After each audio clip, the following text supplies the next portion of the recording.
तो आज के इस वीडियो में हम आपको बताएंगे कि किस तरह एक शख्स को समंदर किनारे टहलने के दौरान अंदर से एक अनजान चिट्ठी मिली, जिसे पढ़कर वो रोने लगा। कई बार ऐसा हमारे साथ होता है कि जब हम किसी जगह पर जाते हैं तो हमें वहाँ कुछ मिल जाता है जिसके बारे में हमने बिल्कुल भी कल्पना नहीं की होती है, और उसके बाद हमारी खुशी का ठिकाना नहीं होता। लेकिन हर बार खुश करने वाली नहीं बल्कि दिल दुखाने वाली चीजें भी मिल सकती हैं। ऐसा ही कुछ एक शख्स के साथ हुआ है, जिसे रेत के अंदर से एक ऐसी चीज मिली जिसके बाद खुश होने के बजाय वो रोने लगा। आइए आपको इसके बारे में बताते हैं। इस शख्स ने खुद ही इस बारे में जानकारी देते हुए बताया है कि जब वो समंदर के किनारे घूम रहा था तभी उसे रेत के अंदर दबी हुई एक अजीबोगरीब चीज मिली।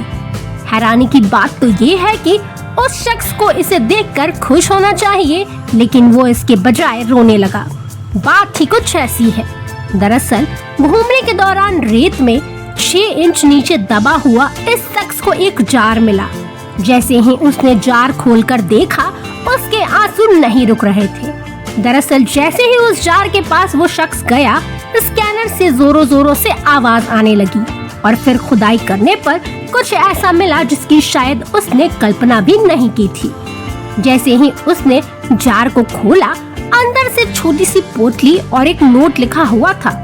ये इतनी पुरानी थी कि हर किसी के तरह उनके मन में भी ये ख्याल आया कि इसमें कोई कीमती चीज या फिर खजाने का कोई नक्शा होगा। लेकिन ये ऐसा था जो हर किसी की कल्पना से बिल्कुल परे था। उस पोटली में एक युवक की राख थी जिसकी मौत 10 साल पहले हो चुकी थी। उस चिट्ठी को पढ़ने के बाद वो शख्स फूट फूट कर रोने लगा।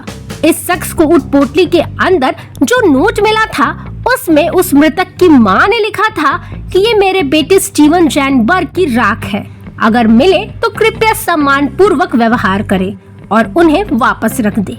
धन्यवाद, एक दुखी माँ। और इस शख्स ने बिल्कुल ऐसा ही किया, जार को वापस वहीं पर गाड़ दिया। आपको बता दें कि जिस मृतक की यह राख है, उस लड़के की उम्र 20 साल थी, जिसकी मौत ब्रिटिश कोलंबिया में पुलिस क्रूजर के साथ एक टक्कर में हो गई थी। इस पूरे नोट को पढ़ने के बाद शख्स अपने आप को रोक नहीं पाया और वो खूब रोने लगा। ऐसी और जानकारी के लिए देखते रहें अच्छाजी.com।